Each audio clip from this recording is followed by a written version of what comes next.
My name is Samantha Hale. Growing up, I was called Sam Short, almost emotionless.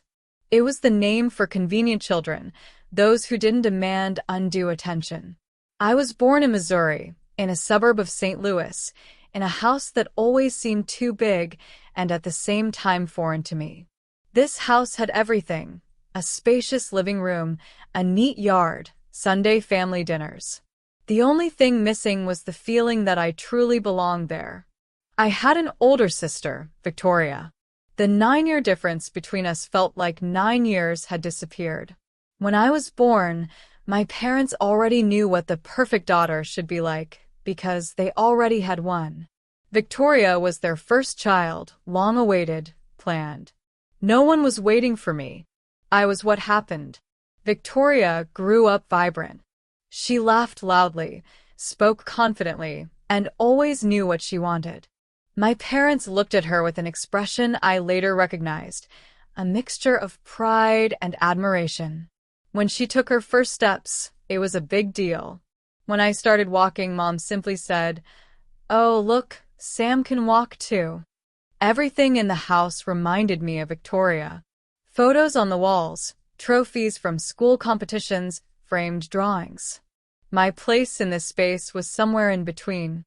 I often caught myself thinking that if I disappeared, the interior would hardly change. In the first years, I established the main rule of survival: don't worry. Don't cry louder. Don't demand. He doesn't ask for anything unnecessary. When Victoria got a new dress, her old clothes were delivered to me. They were always too big or too small for me, but they were the perfect fit, the second ones. I didn't hate my sister. More likely, I envied how easily she got attention. She didn't try, she just was herself. And I tried to be invisible. When Victoria went to high school, a new era began in the house. Preparing for college, tutors, conversations about the future. My future was absent from these conversations. I sat at the kitchen table, doing my homework and listening to my parents discuss her prospects as if I were a piece of furniture. I was 19 when I first mentioned college. I did so cautiously, as if apologizing for my very existence. My mother said it was wonderful, without looking up from the wedding guest list. My father said they would help as much as they could. As much as they could turned out to be half the minimum. The rest was loans, work, sleepless nights. I nodded. I always nodded. On our wedding day, I stood to the side and watched my sister walk down the aisle. She was beautiful, happy, surrounded by love. And I suddenly realized I'd lived my whole life in her shadow, and no one had even noticed. But I didn't know it then. That was only the beginning. After Victoria's wedding, the house seemed to lose its steam. The holiday lights were taken down, the flowers wilted, but the feeling of debt, financial and moral, hung in the air. My parents tried to pretend everything was fine, but I saw my father working late more often and my mother counting money with a face, as if she had to coax every bill into staying. Victoria moved in with her husband in the Kansas City suburbs.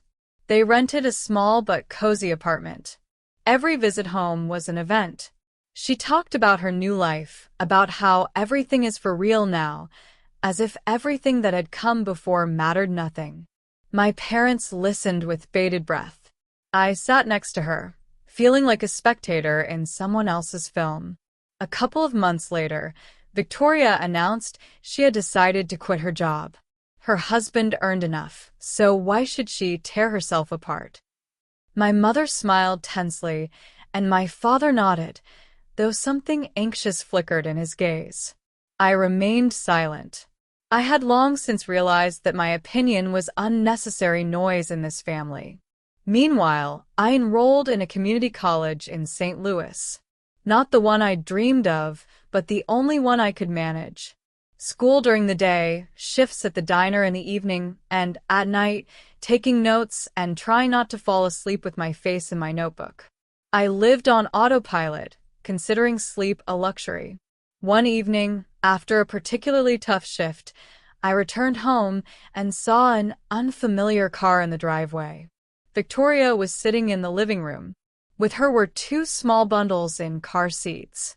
Twins. She smiled tiredly but triumphantly, as if she had brought home not children but another reason to admire.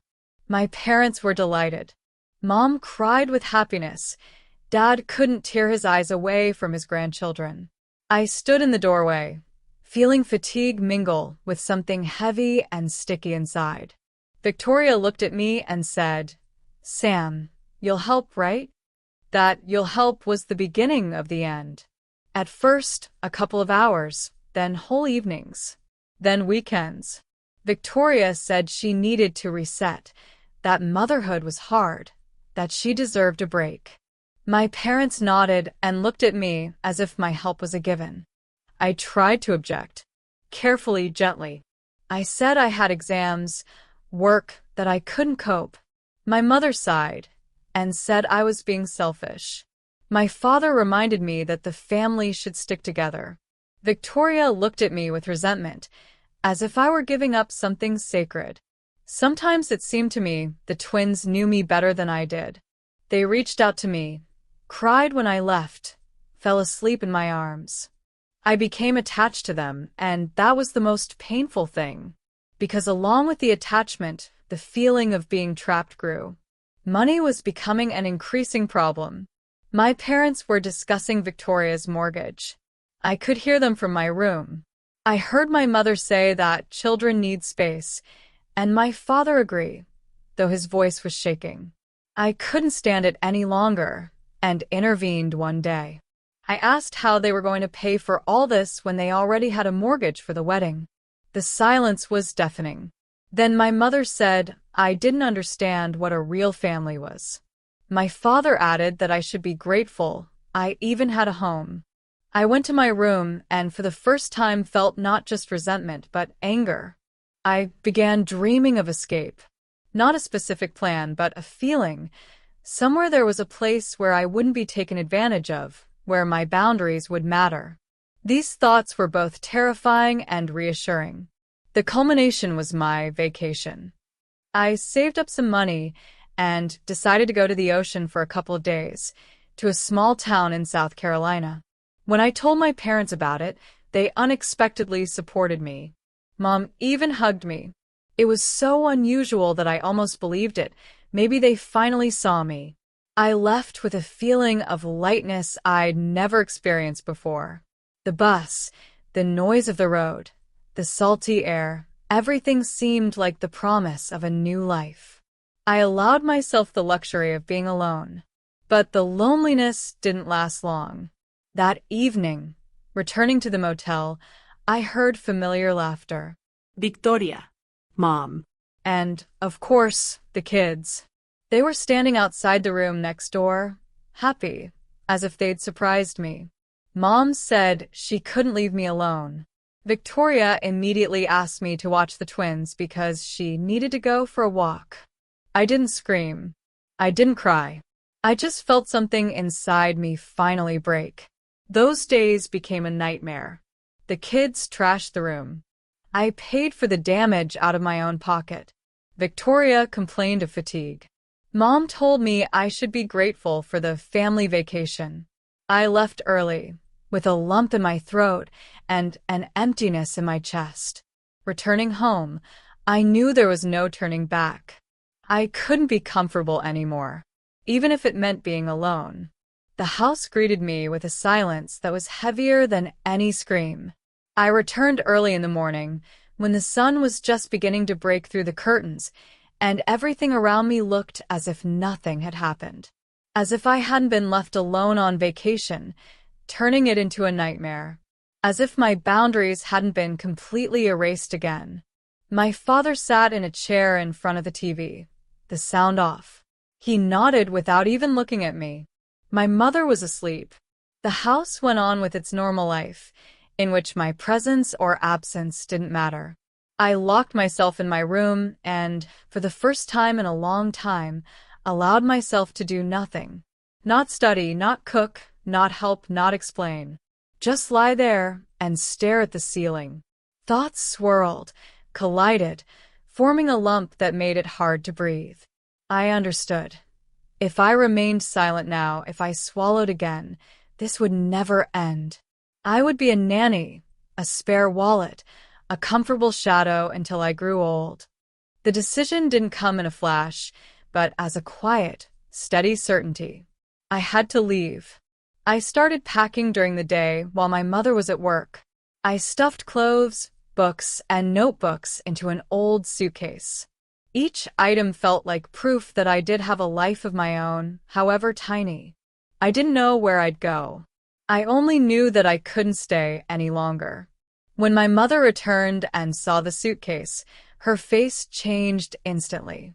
Surprise, then anger, then that same expression that always made my stomach clench. She screamed. She said I was ungrateful, that after everything they'd done for me, I dared to leave like that. That Victoria was having a hard time, that I only thought about myself. My father chimed in later. He was calmer, but the words cut deeper. He said that if I left, they wouldn't pay for my college anymore, that I should think about the future. I thought, for the first time I really did. I said I was ready to be self-sufficient, that I needed a life where I didn't feel obligated to take every breath. That Victoria was a grown woman with a husband, and I wasn't her free help. They looked at me as if I spoke a different language, as if I'd betrayed not only them, but the very idea of family. Mom said that if I walked out that door, I might never come back. I went out. It was chilly outside. I stood with my suitcase, and everything inside me was shaking. Not from fear, but from the realization that there was no turning back. I called a classmate I sometimes sat with in the library. She lived with a roommate and said I could spend the night on their couch. This sleepover stretched out for 3 weeks. Those were strange weeks. I lived in someone else's apartment, slept on the couch, ate whatever I could. School during the day, work in the evening, and thoughts at night. Sometimes I caught myself wanting to go back, apologize, make myself comfortable again. But every time I imagined myself back in that house, a wave of panic rose inside me. I started looking for a place to live. Cheap. Really cheap. I found an ad from a girl named Rachel who was also studying and working. We met, talked, and I saw the same thing in her eyes, exhaustion and a desire to survive. We rented a small apartment in an old building. The wallpaper was peeling off the walls, the furniture was mismatched, but it was our space. Money was desperately short. My parents really stopped helping. I took on extra shifts at the diner, sometimes working 12-hour shifts on weekends. I fell asleep with my textbooks on my chest, woke up to the alarm with the feeling I hadn't slept at all. There were times when I cried in the bathroom so Rachel wouldn't hear. There were times when I wanted to give up. But there was something else too. Silence. Real. No one demanded my time. No one expected me to sacrifice myself. I could come home and just be. I could say no, and the world wouldn't fall apart. I barely interacted with my family. Mom wrote occasionally dryly. Victoria, never. It was a painful, yet strangely liberating experience. I stopped living in constant anticipation of being called to help again. A year passed, then another. I graduated from college. At graduation, I sat in the hall and looked at the empty seats where my parents could have been. My chest felt empty, but not like before. That emptiness was no longer a wound. It had become space. I walked out of the hall with my diploma in my hands and, for the first time, felt proud of myself. Not because someone praised me, but because I had persevered. I didn't know that another test lay ahead. One that would finally put everything in its place. After graduation, life didn't get easier. It became different. I no longer lived in perpetual survival mode, but the habit of waiting for the next blow remained. I took a junior position at a marketing agency in St. Louis. The work was routine, the pay modest but stable. For the first time in my life, I was being paid not out of pity or in exchange for sacrifice, but for my skills. The feeling was intoxicating. I rented a separate studio apartment in an old brick house. It had a small kitchen and a window overlooking the courtyard, where crows would screech in the mornings. My mattress lay on the floor, and I had just enough dishes to keep me from eating with my hands. But it was my space. I'd return there in the evening and know that no one would show up unannounced. No one would hand me the children and say, "Well, you're free anyway." I started allowing myself things that had previously seemed unaffordable luxuries. I signed up for yoga, bought paints and canvases, even though I didn't really know how to paint. Sometimes I'd just go for a walk after work, aimless and without a route. I learned to be alone with myself and not feel guilty. I barely interacted with my family. Sometimes my mother would send dry messages, holiday greetings, questions about work. I'd reply briefly and politely. Victoria was silent. My father called once every few months, and the conversations were awkward, as if we were distant relatives rather than family. That's why the call a week before my 25th birthday came as a surprise. Mom spoke with unusual warmth. She said they wanted to have a family get-together, that relatives would be there, that it was important. I wanted to refuse. My insides clenched at the thought of returning to that house. But something had changed. I was no longer the girl who feared conflict. I decided I could handle one evening. The house looked the same as before. The same walls, the same photographs of Victoria, as if time had stood still. Victoria herself was there, with her husband and now-grown twins.